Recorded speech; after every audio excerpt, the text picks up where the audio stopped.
سب بولیے رضی اللہ تعالی۔ عمر فاروق رضی اللہ تعالیٰ عنہ کا مبارک زمانہ ہے۔ حضرت عمر نے فوج بھیجی ایران کے حکمران کے ساتھ جہاد کرنے۔ ایران کے بادشاہ نے 2 عیسائی جاسوس بھیجے، کہنے لگا ذرا پتہ تو کرو مسلمانوں کا رات کا طریقہ کیا ہے، میں صف بندی کراتا ہوں۔ وہ ساری رات صف بندی کراتا رہا۔ 2 جاسوس آئے مسلمانوں کی معلومات کرنے۔ معلومات کر کے جب واپس گئے تو حضرت عمر فاروق رضی اللہ تعالیٰ عنہ کے سپاہیوں کو دیکھا، غور سے پلٹے تو بادشاہ کہنے لگا کیا حال دیکھ کے آئے ہو؟ کہنے لگا سارے مسلح پہ بیٹھے ہوئے ہیں، جتنے گھنٹے ہم وہاں رہے ہیں مجاہدین مسلح پہ رہے ہیں، یوں لگتا ہے جیسے ان کا دنیا داری سے کوئی تعلق۔ اور کہنے لگے بادشاہ کوئی ایسی طاقت ہے جس کو وہ بلا رہے تھے، کوئی ایسی قوت ہے جس کو وہ پکار رہے تھے، ہمیں بھی وہاں کھڑے ہو کے محسوس ہوتا تھا کہ ہاں کوئی ہے جو آ جائے گا ان کی مدد کے لیے، کوئی ہے جو پہنچے گا ان کی مدد کرے گا۔ ایران کا بادشاہ کہنے لگا مجھے سمجھ آ گئی ہے، وہ جسم کی طاقت سے ہی نہیں لڑتے، وہ کوئی غیبی طاقت ہے جس سے وہ لڑتے۔ بھائی وہ غیبی طاقت بھی تو ہمارے پاس ہم نے ناراض کر لی ہے نا، وہ بھی تو نہیں نا، مسجد کا رخ بھی تو کوئی نہیں۔ اور میں نے پچھلے جمعے بھی کہا تھا، پھر کہتا ہوں، وہن ہو گیا امت کو۔ نبی پاک نے فرمایا امت کو وہ کیا ہے، دنیا سے محبت ہو گئی ہے، موت سے کراہت ہو گئی، وہن ہے۔ صحابہ کرام کو موت سے بڑا پیار تھا، موت سے بڑی محبت کر، ہماری طرح نہیں، وہ کہتے تھے مریں گے تو منو مٹی، تو وہاں ٹھیک ہے عذاب قبر حق ہے، لیکن میں کہا کرتا ہوں سالوں کے بعد جو پردیس سے ماں کے پاس آئے، ماں اسے عذاب نہیں دیتی، اس کا ماتھا چوما کرتی ہے۔ اور بھائی جو رب کریم کی بارگاہ میں جائے گا تیرا کیا خیال ہے، گل سڑ جائے گا؟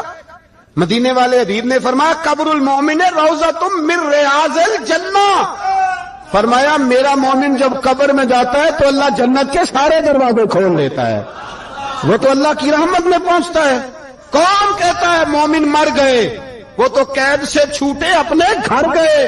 کون کہتا ہے قبر میں عذاب ہے تو صرف عذاب ہی ہے، ہاں مجرم کو سزا ملے گی، لیکن مومن ہمیشہ جہنم میں، وہ بالآخر جنت میں جائے گا، بالآخر جنت میں جائے گا۔ اور کسی درویش نے بات کی، وہ کر کے چلے گئے، بر کمال ہی کر گئے، کہنے لگے دوزخ میں میں تو کیا، میرا سایہ نہ جائے گا، کیونکہ رسول پاک سے دیکھا نہ جائے گا۔ نبی پاک سید عالم علیہ السلام کے غلام تو دیکھو نا، ساری زندگی عمر فاروق بخاری پڑھو تو صحیح، ساری زندگی عمر ہر نماز کے بعد کہتے تھے اللہم ارزقنا شہادت فی سبیلک، اللہ بسترے پہ موت نہ دینا، موت مجھے شہادت کی دینا۔ حضرت سیدنا مولا علی شیر خدا کرم اللہ تعالیٰ وجہ الکریم ساری زندگی کہتے رہے اللہ علی نے میدان میں عمر گزاری ہے، اسے شہادت کی موت عطا فرما۔ او بھائی یہ تو شہادتیں مانگنے والے۔ حضرت امام حسین میدان کربلا میں کھڑے تھے، شمر کہنے لگا حسین تیری چاروں جانب موت ہے، تو آپ فرمانے لگے تجھے ابھی ہمارا پتہ ہی نہیں، موت سے تو ہمارا پیار چلتا ہے۔ اور فرمایا یہ شہادت تو ہمارا پیچھا کرتی ہے، پہنچ جاتی ہے جہاں ہم ہوتے ہیں، موت سے ڈر آ رہا ہے۔ مسلمان کا مرنے کو دل نہیں کرتا، ورنہ وہ اتنی بڑی کوٹھی میں کون رہے گا؟ مرنے کو دل اس لیے نہیں کرتا کہ وہ جو 6 کروڑ 10 کروڑ ڈالر لوٹ کے رکھے ہیں، مر گئے تو کھائے گا کون؟ وہ فقیر فاقہ مست تھے، ان کا گھر ہی کوئی نہیں تھا، ان کے بینک بیلنس ہی کوئی نہیں تھے، وہ کہتے تھے گھر ہمارا ہے وہ جو ہمارے رب نے تیار کیا ہوا ہے، ہمارا بینک بیلنس ہے وہ جو ہمیں جنت میں جا کے ملے گا۔ ان کا تو یہ کھاتا ہی کوئی نہیں تھا، اس لیے وہ شہادت کی۔ حضرت عمر بن جموع رضی اللہ تعالیٰ عنہ میدان احد میں 4 بیٹے لے کے آئے۔ کتنے بیٹے؟ بول کے بتائے۔ 4 بیٹے لے کے عمر بن جموع آئے، اور خود ایک ٹانگ سے لنگڑے سے آپی ہیں، ٹانگ چھوٹی ہے، حضور کے سامنے کھڑے ہوئے کہا محبوبہ میرے 4 ہی تھے، میں 4 لے آیا ہوں، قبول کر لیں۔ تو حضور نے فرمایا تو کیوں تلوار اوڑے آیا ہے، یہ تو نے کیوں گلے میں اسلحہ ڈالا ہوا ہے؟ کہا یا رسول اللہ میں نے بھی تو جانا ہے نا۔ تو حضور نے فرمایا 4 بیٹے جو ہیں۔ تو حضرت عمر بن جموع نے بات کی، صحابہ کہتے ہیں ہم لبوں سے مسکرا رہے تھے، آنکھوں سے رو رہے تھے، کیا عجیب انداز ہے۔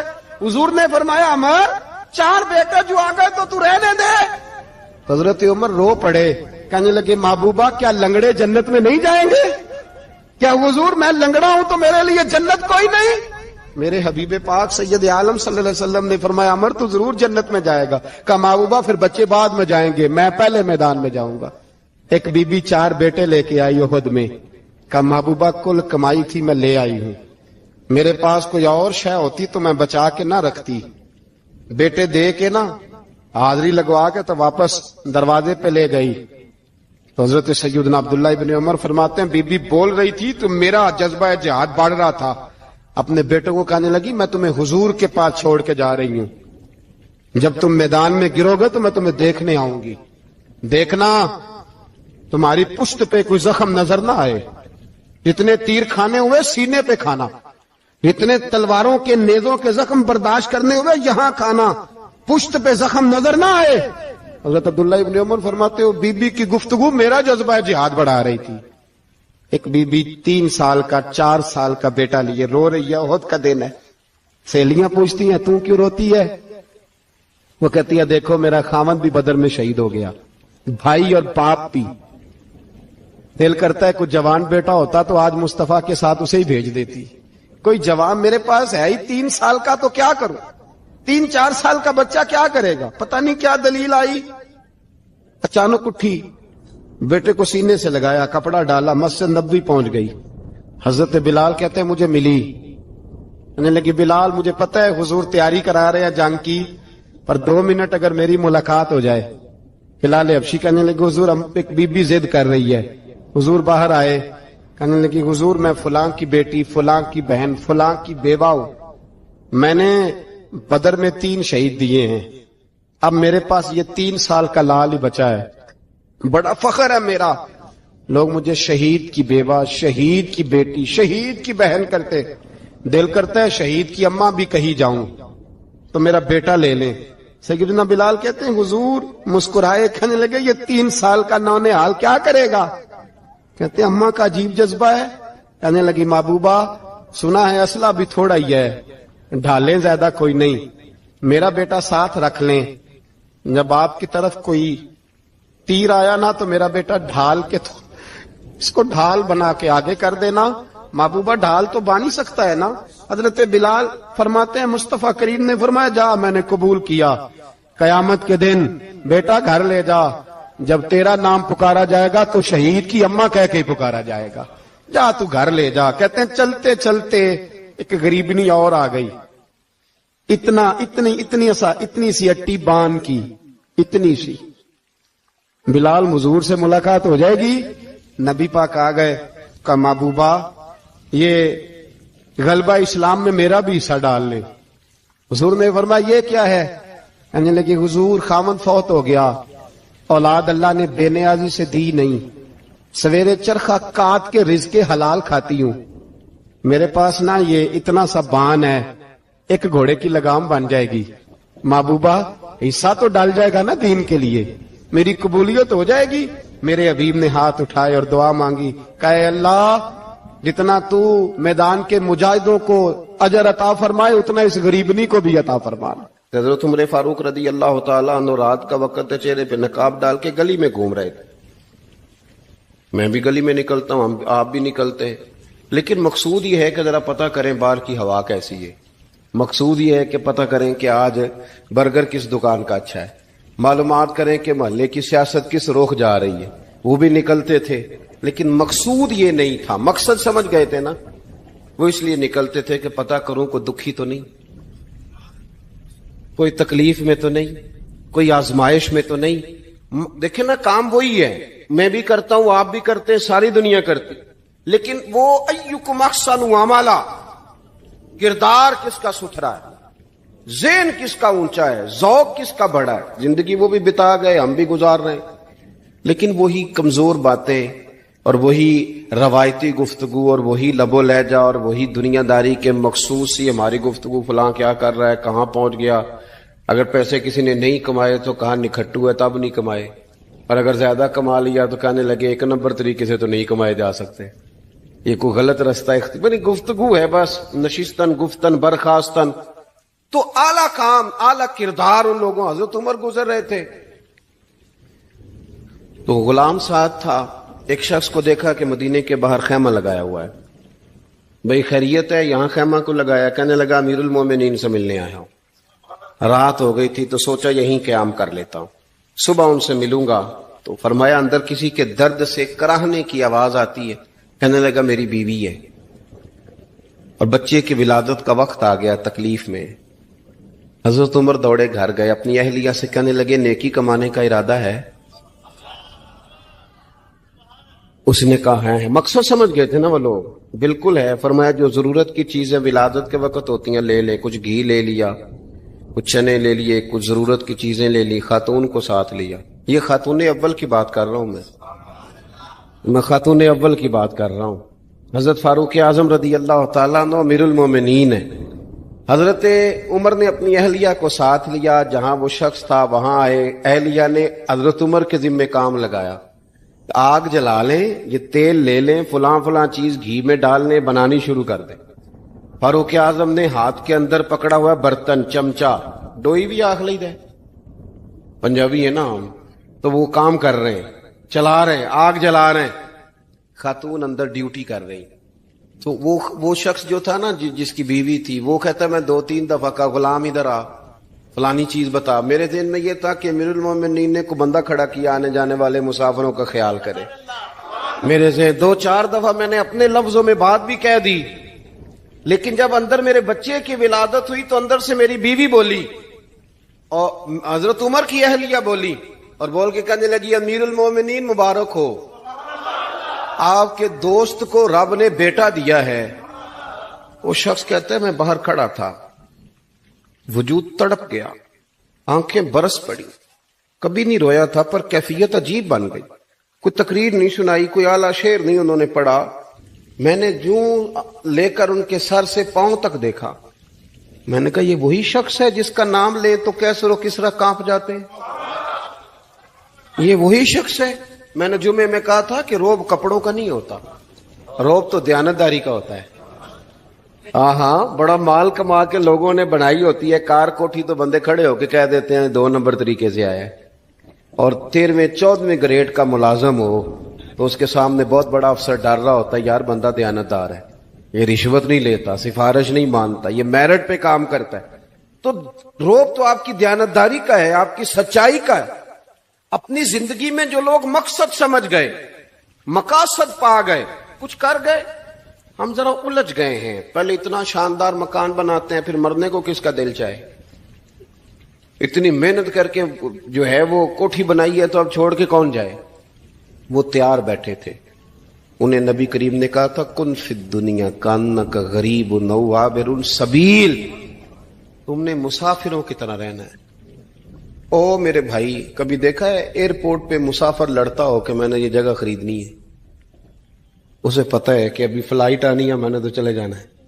ریلوے اسٹیشن پہ جو جگہ ہوتی ہے وہ خریدنے کے لیے لوگ رٹا نہیں ڈالتے، انہیں پتہ ہے پہلی ٹرین سے چلے جانا ہے۔ بس سٹاپ پہ جھگڑے نہیں ہوتے کہ یہ کرسی میری ہے، جانا جو ہے مٹی دیں تے مٹی رہنا ہی، ایویں کادی بلے بلے، اج مٹی دے اتے بندے آتے کل مٹی دے تھلے۔ اتنا زیادہ مقصد نہیں نا جب سمجھتے تو بے چین ہے، بے قرار۔ بعض لوگوں نے اتنے پیسے جمع کر لیے کہ اتنے کھا نہیں سکتے، اتنی ضرورت نہیں، لیکن اس کے باوجود ہے کہ وہ دوڑ ختم ہونے کا نام ہی نہیں لے رہی۔ حضرت صدیق اکبر رضی اللہ تعالیٰ عنہ امیر المومنین ہے۔ بادشاہوں کے بڑے بات ہوتی ہے، ہمارے ملک میں ایسے بھی بادشاہ گزرے ہیں کہ جو سفر پہ جاتے تھے تو خانسامے میں بھی لے جاتے تھے، باورچیوں کو بھی لے کے جاتے تھے کہ کھانا میری مرضی کا ہونا چاہیے۔ حضرت ابوبکر صدیق نے پانی مانگا، امیر المومنین، تو صحابہ نے نا شہد ملا پانی پیش کیا۔ کوئی اتنی لمبی بات تو نہیں، لیکن صدیق اکبر رو ہی پڑے، اور اتنا روئے کہ ہجکیاں بن گئیں۔ لوگ کہتے ہیں پتہ نہیں تھا کس بات پہ رو رہے ہیں، پر ہم بھی رو پڑے۔ حضور آپ کیوں روتے ہیں؟ تو آپ فرمانے لگے یار مجھے آسانیوں میں مبتلا کرنے لگے ہو، مجھے ان دنیا کی لذات میں الجھانے لگے ہو۔ میں حضور کی بارگاہ میں بیٹھا تھا تو اللہ کے رسول فرما رہے تھے پیچھے ہٹ جا، پیچھے ہٹ جا، پیچھے ہٹ جا۔ میں نے پوچھا حضور آپ کس کو کہہ رہے ہیں؟ تو حضور فرمانے لگے دنیا میرے پاس آئی تھی، وہ قریب کرنا چاہتی تھی مجھے، تو میں نے اسے کہا پیچھے ہٹ جا، میرے نیڑے نہ آنا، دور ہٹ جا۔ تو ہٹ تو گئی ہے، پر جاتی دفعہ کہہ گئی ہے سونیا آپ تو بچ گئے ہیں، پر آپ کے بعد والے کیسے بچیں گے؟ تو مجھے سینے سے لگا لے، گلے سے لگا لے، مقصد اپنا سمجھے، اعمال کا حسن پیدا کرے۔ اگر انسان کا مقصود مال کمانا ہے تو اگر مال مل گیا تو اس کے بعد پھر کیا کرے گا؟ کسی نے طے کر لیا تھا کہ بہت بڑی گاڑی اور بہت بڑا بنگلہ مجھے چاہیے، تو وہ بنگلہ اسے مل گیا، گاڑی آ گئی، اب تو مقاصد کیونکہ طے نہیں ہوتے، تو جو چیز انسان چھوٹا سا مقصد طے کرتا ہے وہ اسے حاصل ہو جاتا ہے۔ میں نے ملک سے باہر جانا ہے، گھر سیٹ کرنا ہے، ساتھ والا پلاٹ لینا ہے، ہو گیا سارا کچھ، تو اب وہ پھر انسان بے چین ہو جاتا ہے، پریشان رہتا ہے، کہتا ہے سمجھ نہیں آتی مطلب مقصود کیا ہے۔ اللہ تبارک و تعالیٰ نے تو ایک تنکا بے مقصد پیدا نہیں کیا، اتنا سونا انسان کیسے بے مقصد پیدا کر دے؟ تو رب کریم نے ہمیں بتایا کہ مقصد تو تمہارا ہے، مقصد ہے الذی خلق الموت والحیات لیبلوکم ایکم احسن عملا، اس نے موت اور حیات اس لیے پیدا کی ہے تاکہ پتہ چلے تم میں اچھے عمل کون کرتا ہے، تم کس قدر زیادہ اپنے رب کی عبادت کرتے ہو، کس قدر زیادہ حسن اخلاق کا مظاہرہ کرتے ہو، کس قدر زیادہ لوگوں کی خدمت کرتے ہو، کس قدر زیادہ تم دین کی تبلیغ میں، اشاعت میں، ابلاغ میں، ترویج میں کردار ادا کرتے ہو۔ با مقصد تمہیں بنایا، با مقصد اچھا ترین عمل تم میں سے کون کرتا ہے، اس لیے موت اور حیات پیدا کی تھی کہ تم نے ستھرے سے ستھرے اعمال، بہتر سے بہتر کردار، اعلیٰ سے اعلیٰ تمہارا انداز زندگی۔ دیکھیں ہم نے لوگوں کے ساتھ مل کے رہنا ہوتا ہے، بہت ساری چیزیں ایسی ہوتی ہیں کہ جو تکلیف کا سامان بنتی ہیں۔ اب انہی لوگوں کے ساتھ اللہ نے ہمیں مل کے رہنے کا حکم دیا، ان کے حقوق ادا کرنے کا حکم دیا، تو ساتھ ساتھ نا درگزر کا بھی کہا، معافی کا بھی کہا۔ جب انسان معافی کر دینے والا ہو جاتا ہے، درگزر والا ہو جاتا ہے، تو پھر وہ بڑا ہو جاتا ہے، بڑے دل والا ہو جاتا ہے، بڑے حوصلے والا ہو جاتا ہے، بڑے ضرب والا ہو جاتا ہے، اس کی زندگی حسین ہوتی۔ تو یہاں آئے تھے کچھ کام کرنے، وہ جو ہم نے مقصود بنائے تھے نا، مطلب اچھے کپڑے، اچھی دنیا داری، اچھی گاڑی، اچھا موبائل سیٹ، وہ چونکہ مقصود نہیں تھا تو ان چیزوں کے حصول کے باوجود بھی لوگ پریشان ہیں۔ مقصود یہ تھا کہ بہترین عمل، سونا عمل، اعلیٰ ترین عمل، میرے رسول پاک صلی اللہ علیہ وسلم کے غلاموں نے نا وہ عمل کر کے دکھایا۔ اعلیٰ ترین مزاج رکھتے تھے اور اعلیٰ ترین خدمت، یعنی لوگ ان کا کردار دیکھ کے نا، کردار اور عمل دیکھ کے، ہم تو لمبی تقریریں کرتے ہیں، باتیں کرتے ہیں، بڑا کچھ بتانا پڑتا ہے، لیکن وہ بس تھوڑا سا نا لوگ ان کے پاس اٹھتے بیٹھتے تھے، آتے جاتے تھے، اتنی دوڑ ہے کہ آگے بڑھ کے اور لینا ہے اور لینا ہے، عالم مزید کا رٹا، وہ سمجھ گئے، ہم نا اڑے ہوئے۔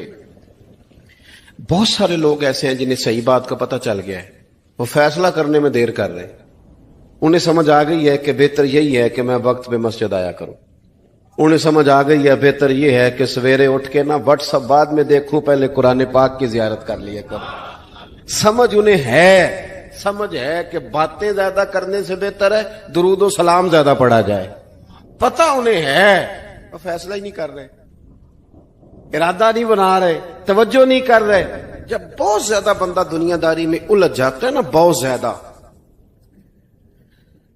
آسانیاں تو بندے کو جینے نہیں دیتی۔ پہلے انسان کہتا ہے کہ موٹر سائیکل ہو جائے نا تو چلو سفر آسان ہوگا، پھر موٹر سائیکل کہتا ہے ٹائر 2 ہیں، 4 ٹائروں والی ہونا، چلو مہران ہی ہو جائے خیر ہے، لیکن مہران میں بیٹھتے ہی اسے خیال آتا ہے کہ اس کی تو سیٹیں تنگ ہیں،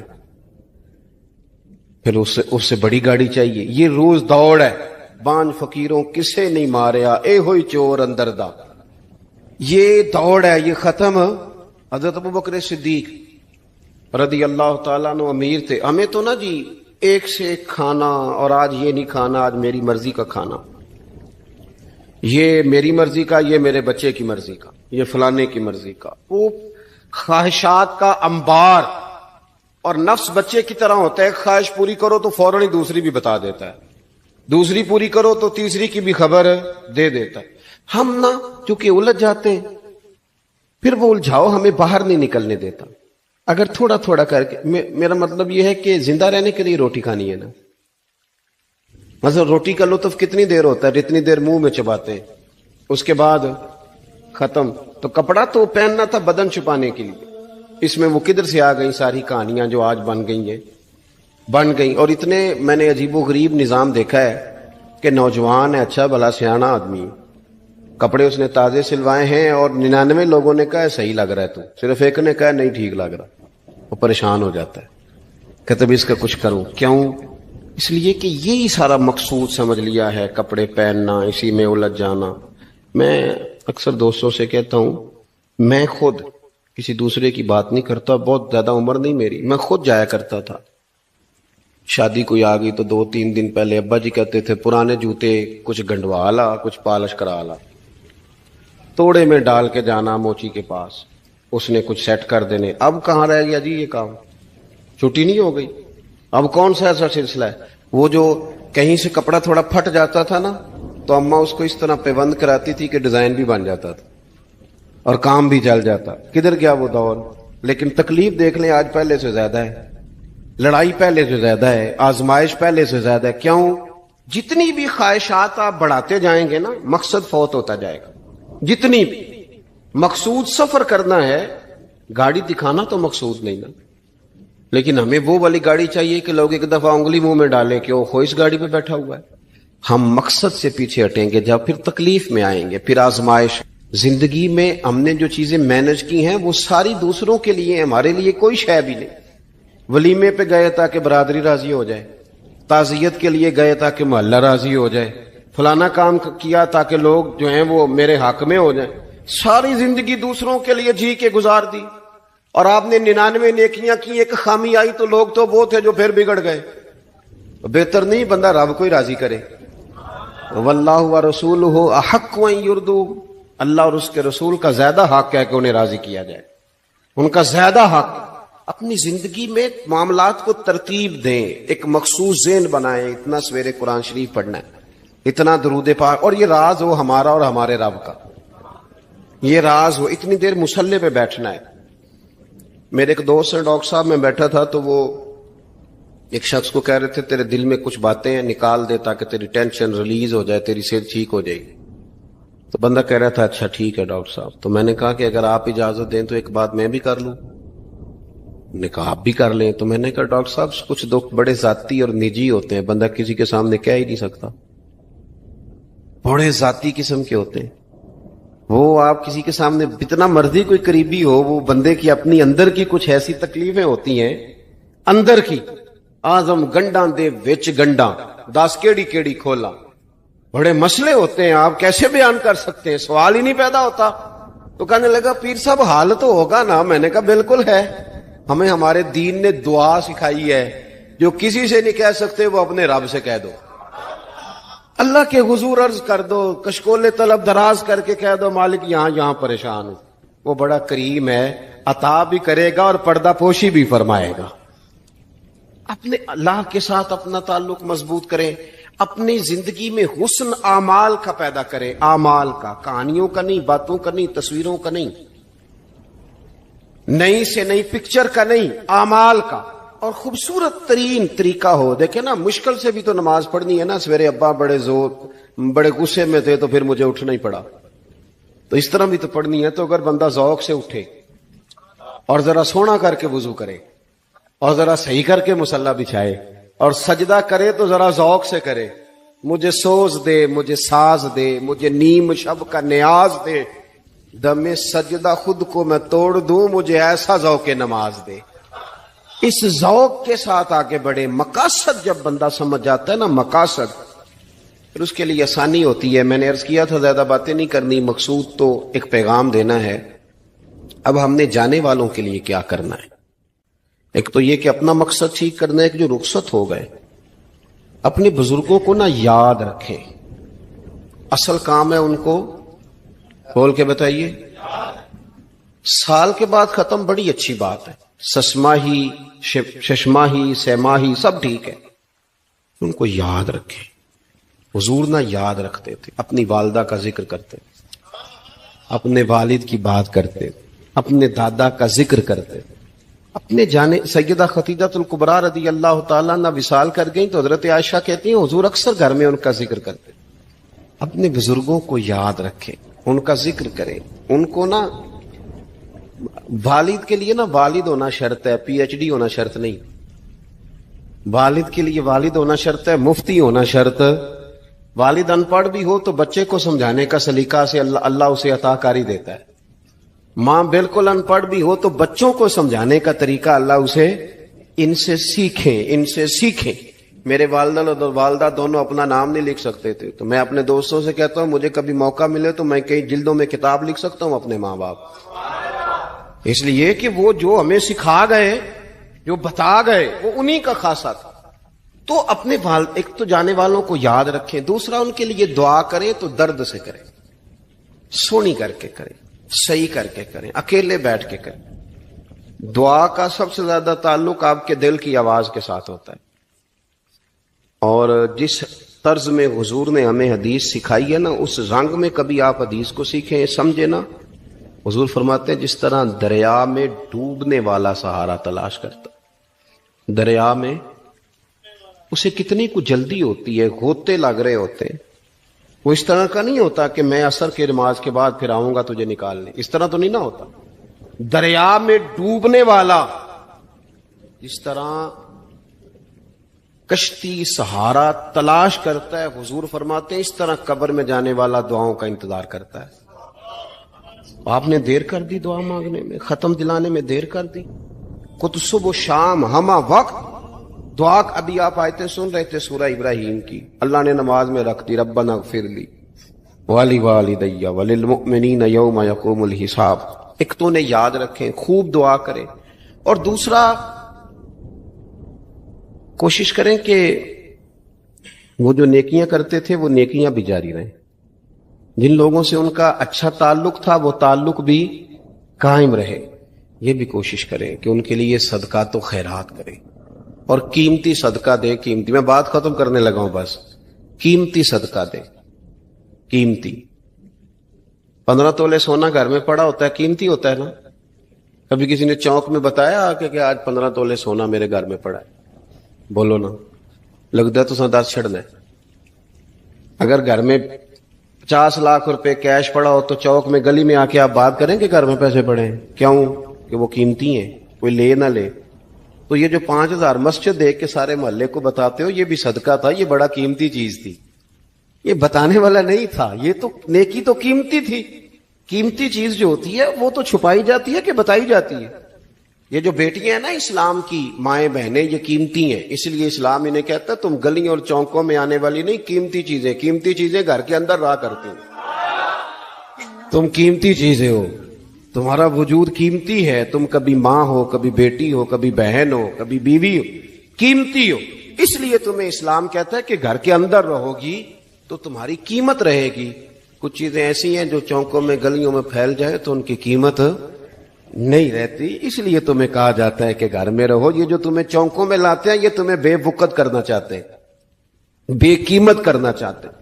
انسان تھوڑی دیر کے لیے، اگر تھوڑی دیر کے لیے غور کرے تو بڑے بڑے جانور انسان سے بڑے طاقتور ہیں، لیکن اللہ نے ان کی نکیل انسان کے ہاتھ میں تھما دی. اتنا بڑا جہاز ہے، ٹنوں وزن لے کے چل رہا ہے. انسان کے بس کی بات نہیں کہ وہ کئی لوگ لگ کے بھی اس کو اٹھا سکیں، لیکن اللہ نے اس کے قبضہ و اختیار میں کر دیا ہے. فرمایا هو الذی خلق لکم ما فی الارض جمیعا، زمین میں جو کچھ ہے سارا تیرے لیے بنایا ہے، آسمان میں جو ہے سارا تیرے لیے بنایا ہے. وما خلقت الجن والانس الا لیعبدون، فرمایا کل کائنات میں نے تیرے لیے بنائی ہے اور تجھے میں نے اپنی عبادت کے لیے پیدا فرمایا ہے. تو جنوں اور انسانوں کو اللہ نے اپنی عبادت کے لیے تخلیق فرمایا. مقصد زندگی، مقصد تخلیق، دنیا میں آنے کا مقصد اولین اور مقصد آخرین اللہ کی عبادت، اللہ کی معرفت، اللہ کی طرف توجہ، اللہ کی طرف رجوع. یہی ایک مقصد تھا انسان کے آنے کا. اسی کو قرآن نے بیان کیا تھا. اپنے اپنے مقاصد. درود شریف پڑھنے والے بلند صلاۃ و سلام علیک یا سید یا رسول اللہ. اپنے اپنے مقاصد، اپنے اپنے معاملات کو ہم نے ترتیب دے لیا ہے. صبح سے شام تک کے معاملات سارے کے سارے ہمارے ذاتی، نجی اور ہمارے اپنے بنائے ہوئے مقاصد کے تحت گزر رہے ہیں. حالانکہ